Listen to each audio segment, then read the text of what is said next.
həkim mənim qaynanəmin mədəsində yırtıq var. Ona ürək boğulma verir. Ona nətər ola bilər? Hardan zəng vurulur? Biləsuvardan.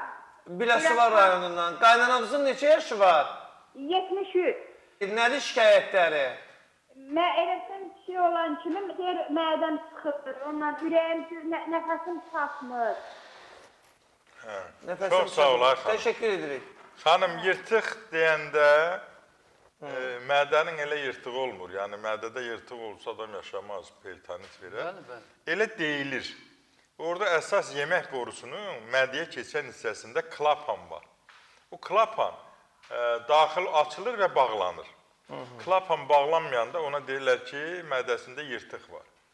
Və o nə vaxt narahat edir? Pomidor yeyəndə, tomatlı yeyəndə, turşu yeyəndə, qıcıqlandırıcı qidalar yeyəndə, çox yağlı yeyəndə, həzmə getməyəndə o da köp əmələ gəlir. Və köp də neynir? Köp də mütləq qaz dolduğu üçün qalxır yuxarı, diafraqmanı sıxır. Diafraqmanı da sıxanda ürək döyüntüləri artır, qaynanənizin boğulması artır, hava çatmır.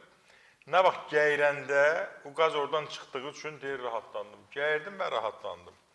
Və bu gəyirmə başqa səbəbdən də ola bilər. Ola bilər ki, mədə bağırsaq nevrozu deyilən bir şey var. Heç nə yoxdur.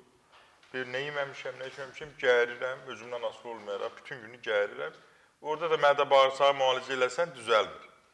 Sinir sistemini müalicə eləyən kimi gəyirik gedir və sakitləşir. Ona görə qaynanənizə tövsiyəm budur ki, qızartma, yağlı, turşu, pomidor, dovğa, göbələk, tənək yarpağının dolması, turş qatı Geç həzmə gedəndə yeməsin. Yox, bir turşuluğu artıran, bir də geç həzmə, həzmə getməyin.